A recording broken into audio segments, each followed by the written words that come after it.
Hello friends, subscribe our channel and press bell icon to get the notification of new video. Thank you. Join our WhatsApp group to get daily latest updates. It's totally free, and all the best for this test.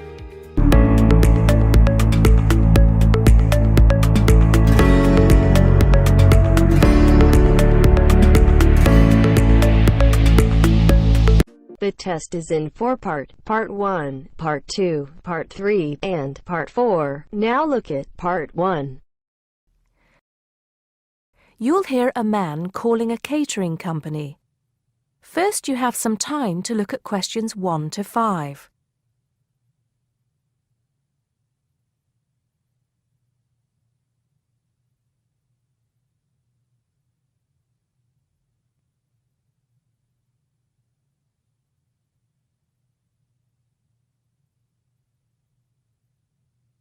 Hello, 5-star caterers.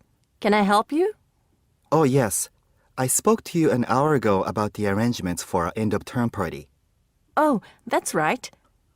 It's Mr. Saunders, isn't it? Actually, it's Sanders. That's Sanders. Oh, I'm sorry. I'll just get that down correctly on the form. Okay, Mr. Sanders. Sorry about that. No problem. Well, I've got the details you asked for, so I thought I should call you back quickly and book. Good.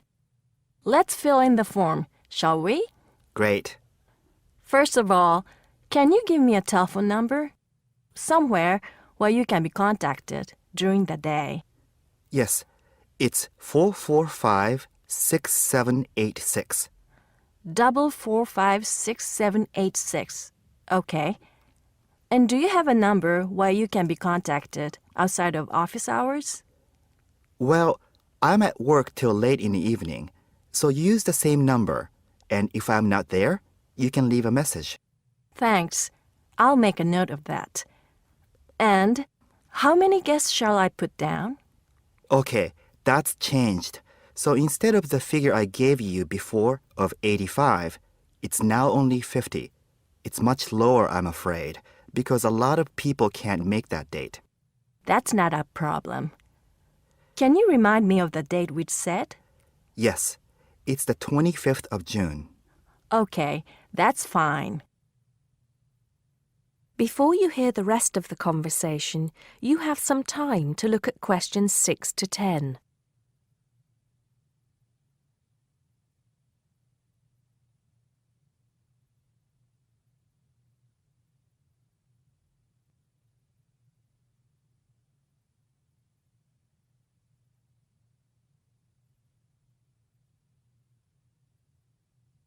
Now listen and answer questions 6 to 10. Now, did you have the chance to look at the tables on the website? Yes, I did. And I think the rectangular tables would be good. The long, thin ones. Yes, you could have 2 of those. The only problem is that they're for 24 people. So, you'd only seat 48 people that way. And if you have 50 guests... Oh, I see what you mean. 2 people would have nowhere to sit. What about the square ones? You'd have the same problem with numbers. Usually, for 50 people, we find the round tables work well. Not the smaller ones. They only seat 6 people. The ones that seat 10, the large ones. So do you think we should have 5 of those? I think that would work well. Okay, that's what we'll do then. Fine. And have you decided on the menu you would like? Yes, I think so. But I wanted to ask you, we talked about having the 3-course meal with waiter service, but in the end, we thought it would be a bit too formal. So that leaves the buffet or the 7-course banquet. How much is a banquet again? £100 a head. That's too much and too formal.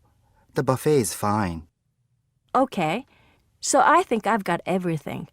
We'd need a deposit of 50% of the total. Right. What's the total? Just a minute. Yes, It's 30 pounds a head times 50, so that's 1,500 pounds. 50% of that would be 750 now, with the balance due another 750 on the day. Great. I'll call in tomorrow if that's okay. I can pay you the deposit then. We'll look forward to seeing you tomorrow then. Okay. Thanks a lot. Goodbye. Goodbye. You now have half a minute to check your answers.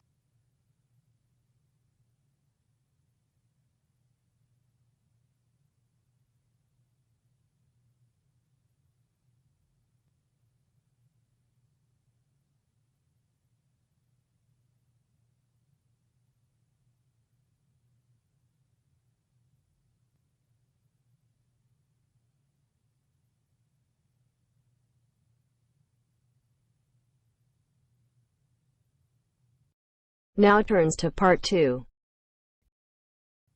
You'll hear a guide talking to a group of tourists about Buckingham Palace. First, you have some time to look at questions 11 to 17.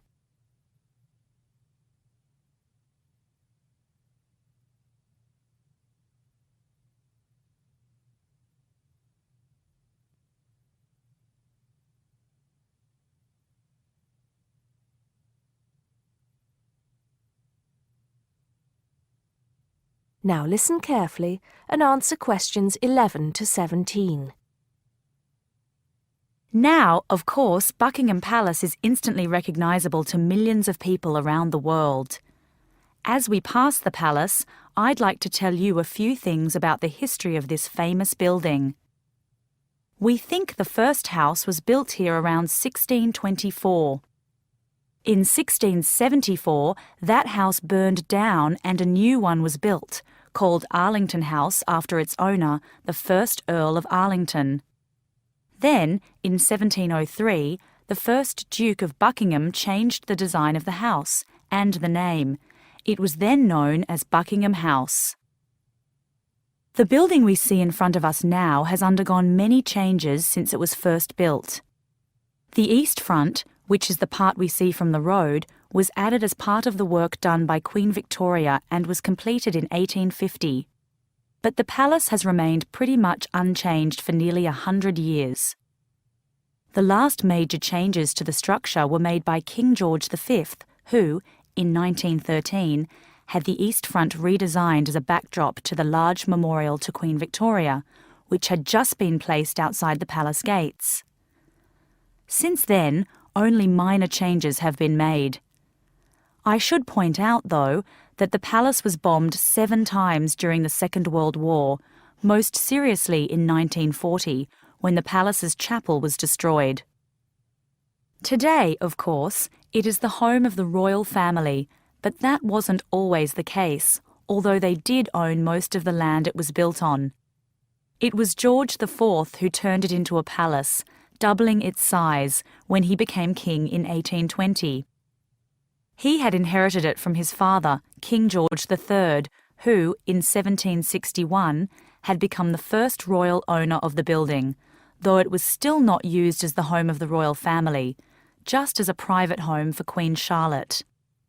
It was known as the Queen's House at that time. King William IV finished the work after his brother, George IV, died. But King William never moved into the palace. In fact, in 1834, he offered it as a new home for Parliament after the Houses of Parliament were destroyed by fire. The offer was not accepted, though, and in 1837, when Victoria became Queen, the house became the main royal residence in London. However, Victoria and her husband, Prince Albert, found the house too small, so they carried out building work to further enlarge it. This included building the east front, which I've already mentioned as the part we are looking at now. Victoria was also responsible for moving the Marble Arch, built as a part of the palace itself in the 1820s, to where it stands today, separate from the palace on the corner of Hyde Park. For 20 years or so, the palace was often the setting for huge banquets, dances, and musical performances. This period lasted until Prince Albert died in 1861, after which Victoria spent very little time there and the palace was hardly ever used. Before you hear the rest of the talk, you have some time to look at questions 18 to 20.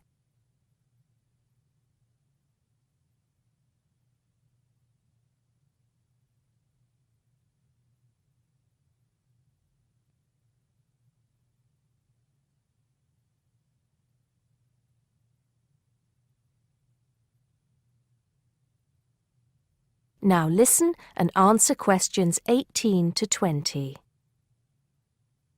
When Victoria died in 1901, Edward VII became king.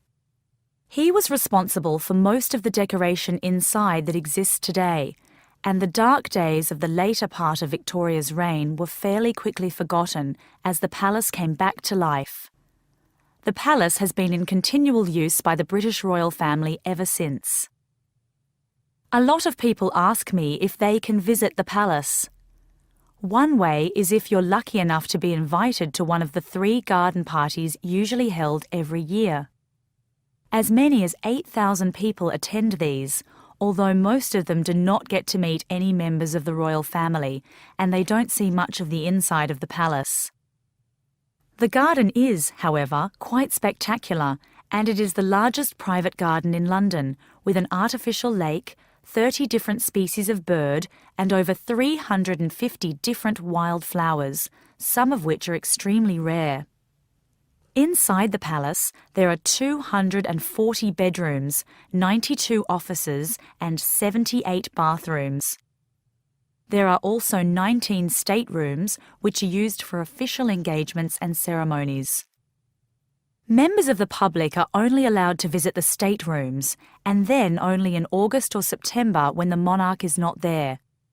It's worth it, though, because there's a lot to see in the staterooms, including examples of some of the world's best art with works by Rembrandt, Rubens, and Canaletto.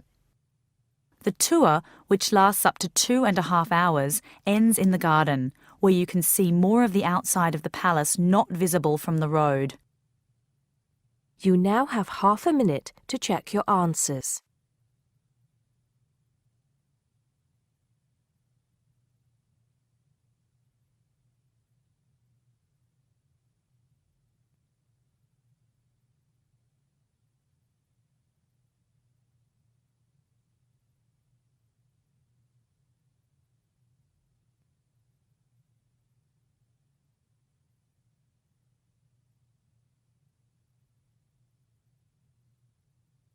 Now turns to part 3.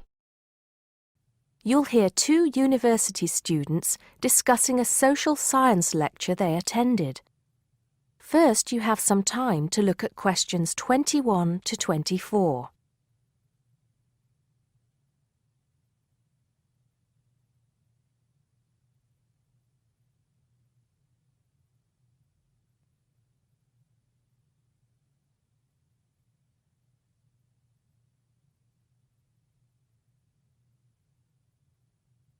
Now listen carefully and answer questions 21 to 24. Did you go to the first social science lecture yesterday? Yeah.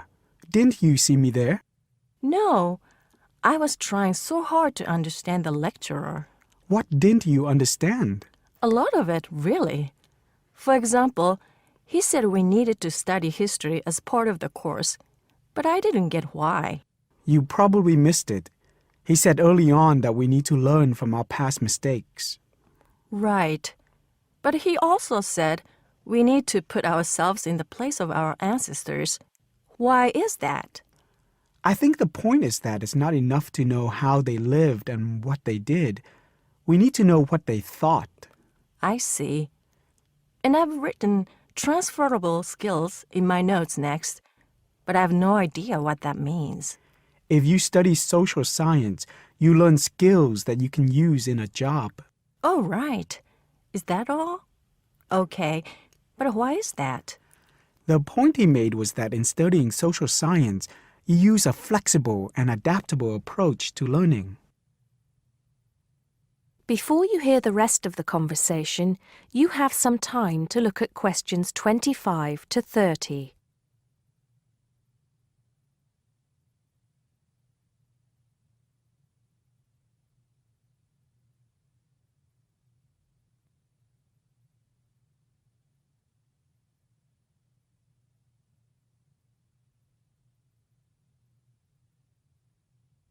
Now listen and answer questions 25 to 30.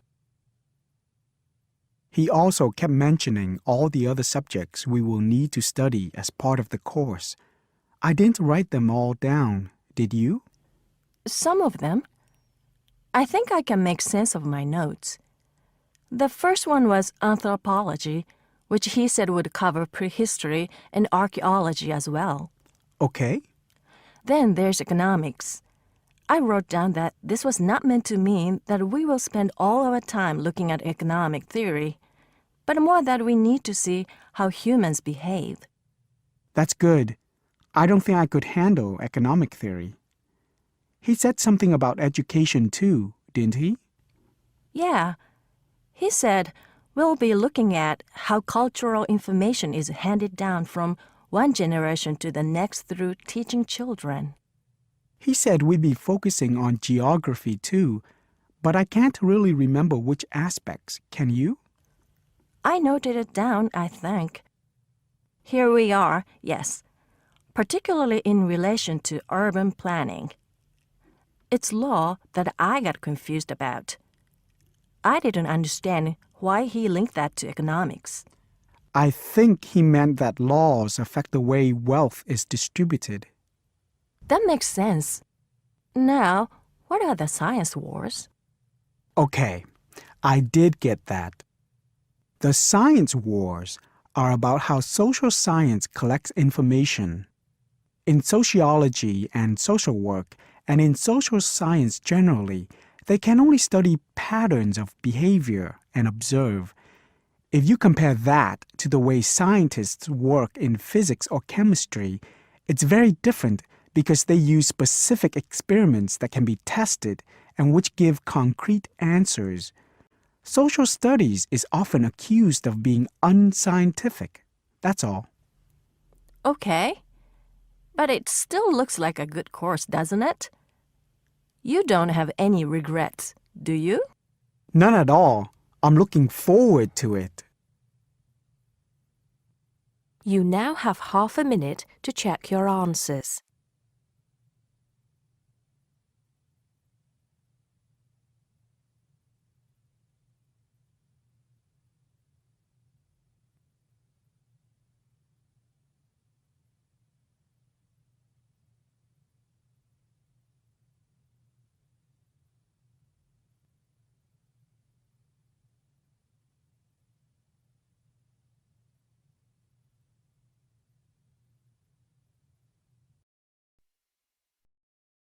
Now turns to part 4.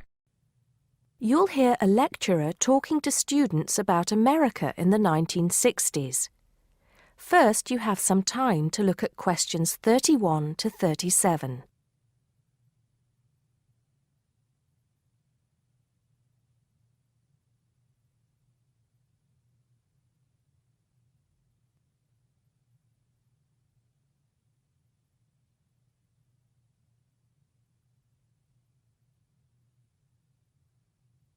Now listen carefully and answer questions 31 to 37.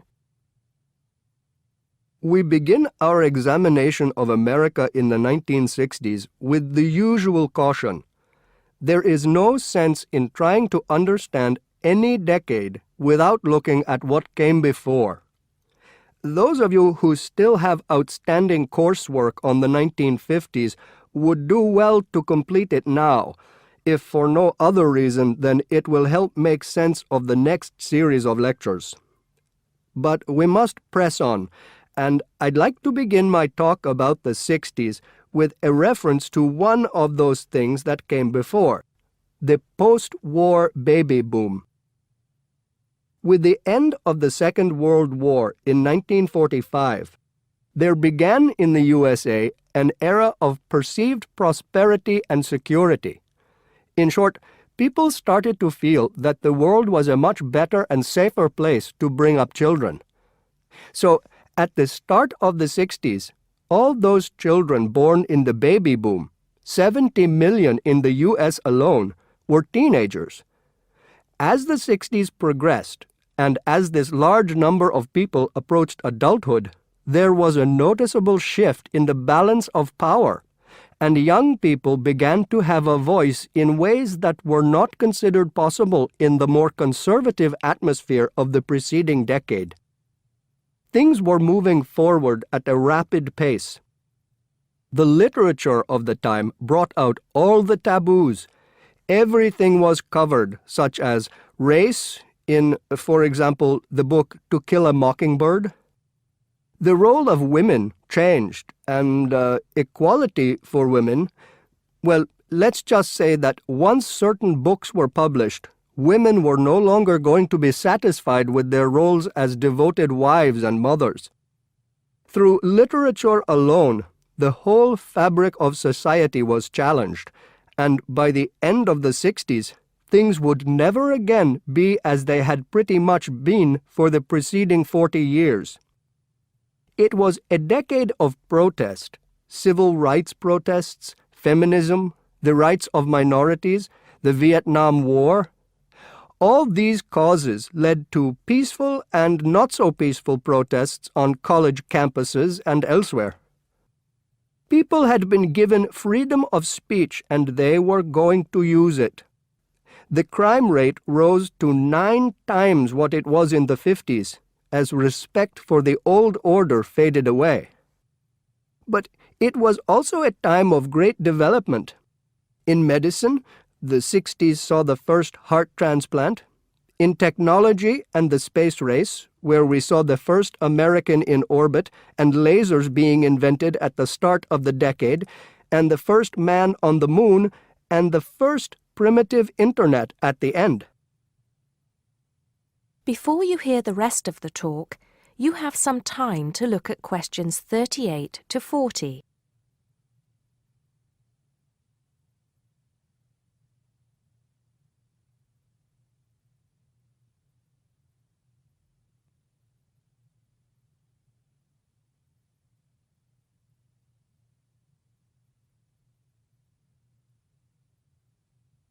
Now listen and answer questions 38 to 40. None of this, good or bad, might have happened if things in 1962 had gone slightly differently. On October 16th, President John F. Kennedy met with his closest advisors at the White House. They had obtained photographic evidence showing that Cuba was building or installing nuclear weapons. It was widely believed that Cuba was preparing to fire these weapons at cities in the USA. Kennedy was faced with 3 choices: to try to resolve the crisis diplomatically by negotiating with Cuba and the Soviet Union, to take action to block the delivery of more weapons into Cuba, or to attack Cuba, destroying their weapons. Believing that the first option would end in failure and that the third option would lead to war, it was the second option that Kennedy chose. In doing so, he succeeded in preventing the buildup of more missiles. The Soviet Union then withdrew the weapons from Cuba. Most historians agree that if Kennedy had acted differently, the episode would have led to a full-scale nuclear war between the United States and the Soviet Union. Millions would have died, and the world would have been changed beyond recognition. You now have half a minute to check your answers.